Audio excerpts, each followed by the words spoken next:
Yine bir Müslüman doğun soraptır. Bir Müslüman kardeşimiz şöyle bir soru sordu. İş yerimizde bir oda var. Bir köşesinde içki içiyorlar, diğer köşesinde ise ben namaz kılıyorum. Onları defalarca uyardım ama dinlemiyorlar. Bu odada ezan okuyup namaz kılsam bunun hükmü nedir? Bir sakıncası var mıdır, yok mudur? Senin namaz kılma meselenden önce orada başka bir problem var. İnsanın tabiatı, kitaplarda da geçtiği gibi hırsızdır.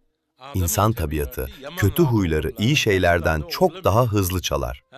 Bir atla bir eşeği aynı yere bağlarsanız, at eşeğin huyunu kapar. Ama eşek, atın huyunu öğrenmez. Bu yüzden sen orada durma. وَنَتْرُكُ مَنْ يَفْجُرُ. Biz günahkarları ve fasıkları terk ederiz. Ümmül habaiz, tüm kötülüklerin anası içkidir. Eğer o insanlarla aynı mekanda bulunursan, orası lanet yeridir. Ruhunu bozar, bütün sistemini alt-üst eder. İlahi nurlardan ve feyizlerden mahrum kalırsın. Rızkında ve kazancında bereket olmaz. Zamanla seni şeytanlara doğru çeker. Lanetlenmiş olan şeylerin kendine has özel bir şeytanı vardır. Kendini onlardan ayır. Oradan ayrılma imkanı bulana kadar orada ezan okumanın ve namaz kılmanın kendi özünde bir sakıncası yoktur.